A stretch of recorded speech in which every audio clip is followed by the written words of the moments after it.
بینیش تو اپنے شوہر اسد کے انتقال کے بعد نیم پاگل ہو جاتی ہے۔ پوسٹ ٹرامیٹک سٹریس ڈس آرڈر کی وجہ سے وہ تو اس بات کو ماننے سے ہی انکاری ہے کہ اسد اب اس دنیا میں نہیں رہا۔ سب گھر والے جب بینیش سے کہتے ہیں کہ آخری دفعہ اسد کا دیدار کر لو کیونکہ میت کو دفنانے کا وقت ہو چکا ہے، تو بینیش ہنستے ہوئے اپنی ماں سے کہتی ہے کہ آپ کیسی پاگلوں والی باتیں کر رہی ہیں، اسد کو کچھ نہیں ہوا، ابھی ہم دونوں نے کھانے پہ جانا ہے، میں تو اسد کا انتظار کر رہی ہوں کہ وہ جلدی سے آئے اور تیاری کرے۔ بینیش کی یہ حالت دیکھ کے جہاں سدرا تکلیف میں ہے وہیں بختیار کا دل جیسے پھٹنے والا ہو جاتا ہے۔ بہرحال ڈرامے میں اچھی بات یہ ہے کہ باقی ڈراماز کی طرح ان لوگوں نے کفن دفن اور میت کے سینز کو بہت لمبا نہیں کیا، بلکہ دکھایا ہی نہیں گیا، اور اس کے بعد یہی دکھایا جاتا ہے کہ بختیار تو اس غم سے خود کو باہر نکال ہی نہیں پا رہا، سارا دن اسد کی اس کے بیٹے کے ساتھ پکچر لے کے بیٹھا رہتا ہے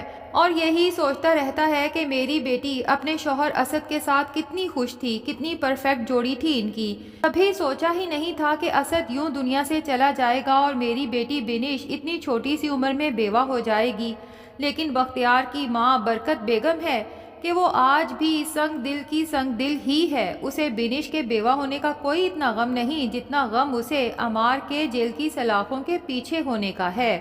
اسی لیے بختیار سے کہتی ہے کہ تم کیا سارا دن اسد کی تصویر لے کے بیٹھے رہتے ہو، اسد کی زندگی اتنی ہی لکھی تھی، اس نے ایسے ہی دنیا سے جانا تھا، مرنے والوں کا غم کرنے سے بہتر ہے کہ جو زندہ ہیں ان کی فکر کرو، پتہ کرو کہ عمار نے جب اسد کو گولی ماری تو وہاں کون کون موجود تھا، تاکہ ان سب لوگوں کا منہ بند کروایا جا سکے اور عمار کے خلاف جتنے بھی ثبوت ہیں انہیں دبایا جا سکے اور عمار کی ضمانت کرا کے اسے جیل سے رہائی دلوائی جا سکے۔ زندگی میں پہلی بار بختیار کو اپنی ماں ایک انتہائی سنگ دل اور شفاق عورت معلوم ہوتی ہے، اس لیے کہہ ہی دیتا ہے کہ ماں جی پلیز یہاں سے جائیں، آپ کو عمار کی فکر ہے، آپ کو میری بیٹی بینیش کی کوئی فکر نہیں، میں تو جب اس کی آنکھوں میں دیکھتا ہوں تو میرا کلیجہ پھٹنے والا ہو جاتا ہے، کیسے میری بیٹی پوری زندگی گزارے گی، اس کا شوہر جسے وہ بے تحاشا محبت کرتی تھی کیسے اس غم کو بھول پائے گی کہ اس کا شوہر قتل ہوا اور قاتل کوئی اور نہیں بلکہ اس کا اپنا بھائی عمار ہے۔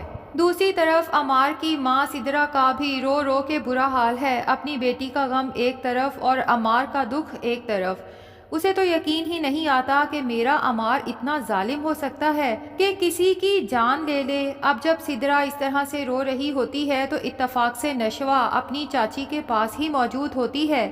چاچی کی یہ باتیں سن سن کے نشوہ کو اندر ہی اندر گلٹ فیلنگز ہوتی ہیں، کیونکہ اندر ہی اندر اسے احساس ہوتا ہے کہ اس دن عمار کو غصہ نشوہ کی وجہ سے ہی آیا تھا، نہ تو نشوہ اسے اس طرح اچانک ری ہیبلیٹیشن سینٹر لے کے جاتی، نہ ہی عمار کو ذلت کا احساس ہوتا اور نہ ہی عمار اس طرح کی کوئی حرکت کرتا، کیونکہ برہان نے نشوہ کو سمجھایا تھا کہ اگر تم عمار کو اس طرح ری ہیبلیٹیشن سینٹر لے کے آؤ گی تو وہ تو یہی سمجھے گا کہ باقی لوگوں کی طرح تم بھی اسے پاگل سمجھتی ہو، یہ تو عمار کی عزت نفس مجروح کرنے کے مترادف ہوا نا، بہتر یہ ہے کہ عمار خود اس چیز پہ آمادہ ہو کہ وہ ڈرگز چھوڑنے کے لیے تھیراپیز لینا چاہتا ہے۔ نشوہ کو برہان کی بات سن کے احساس ہوا تھا کہ برہان بالکل ٹھیک کہہ رہا ہے، مجھے عمار کو ٹھیک کرنے کے لیے جلد بازی سے کام نہیں لینا چاہیے، لیکن اب کیا فائدہ، اب تو پانی سر سے گزر چکا ہے۔ ادھر بختیار معلوم کرنے کی کوشش کرتا ہے کہ اس دن جب عمار نے اسد کو گولی ماری تو کیا اس کا وہاں کوئی چشم دید گواہ موجود تھا،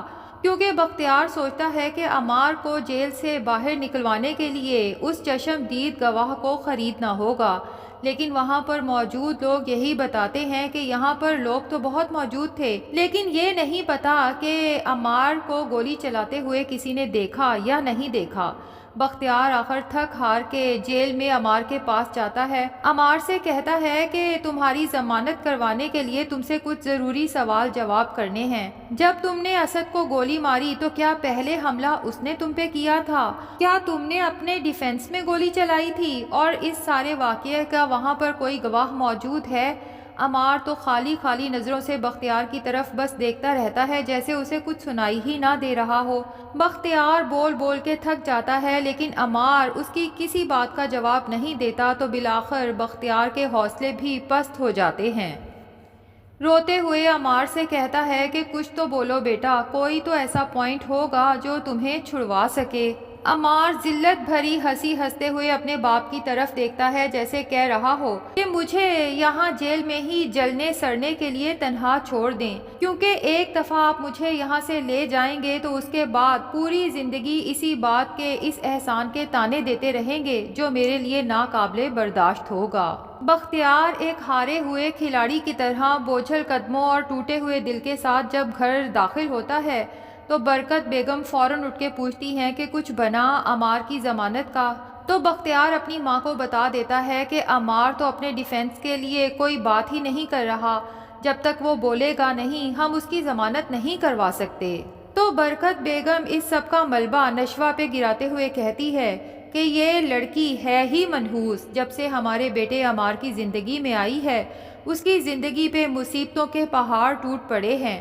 پتہ نہیں وہ کون سا منحوس دن تھا جب ہم نے نشوہ کا نکاح عمار سے کرنے کا فیصلہ کیا۔ تو زندگی میں پہلی بار سدرا بیگم، جو آج تک تو بختیار اور اس کی ماں سے ڈرتی آئی تھی، اس بار پھٹ پڑتی ہے اور بختیار کے ساتھ ساتھ اس کی ماں کو بھی سنا دیتی ہے کہ آخر آپ لوگ کب تک اپنی غلطیوں کا ملبہ دوسرے لوگوں پر گراتے آئیں گے؟ ہمیشہ اولاد کو اپنے بڑوں کے کیے کی سزا ملتی ہے۔ عمار اگر آج جیل کی سلاخوں کے پیچھے ہے تو اس میں نشوہ کا کوئی قصور نہیں، بلکہ اس کے اصل قصوروار آپ دونوں ہیں۔ ہمیشہ سے عمار کی غلطیوں پہ پردہ ڈالتے آئے اور اس کے بعد اسے ذلیل و خوار کرتے آئے۔ کبھی آپ نے دوست بن کے عمار کے ساتھ بات کرنے کی کوشش نہیں کی،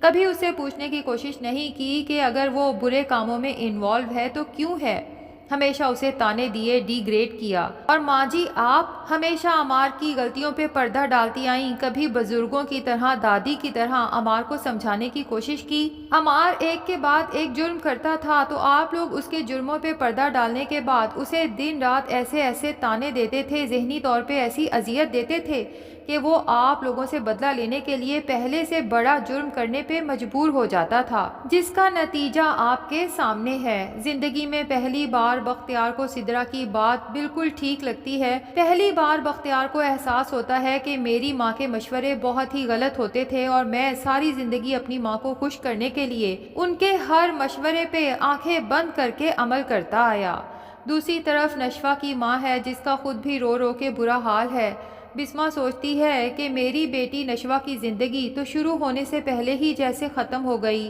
کیونکہ اب تو بسما نے بھی عمار کو داماد کے طور پہ قبول کر لیا تھا، جب سے نشوہ نے اپنی ماں کو یقین دلایا تھا کہ میں اس شادی سے خوش ہوں اور میں عمار کے ساتھ ساری زندگی گزارنے کا فیصلہ کر چکی ہوں، اور میں نے فیصلہ کر لیا ہے کہ عمار کو ایک بہترین انسان بنا کے رہوں گی تاکہ عمار ایک اور بختیار بن کے کسی بسما یا نشوہ کی زندگی تباہ نہ کرے۔ اب ظاہر ہے کہ بنش تو اپنے بھائی عمار کو کسی صورت معاف نہیں کرے گی، کیونکہ وہ تو پہلے ہی اپنے بھائی کی عادتوں سے عاجز تھی، جبکہ اپنے شوہر اسد سے بے تحاشا محبت کرتی تھی۔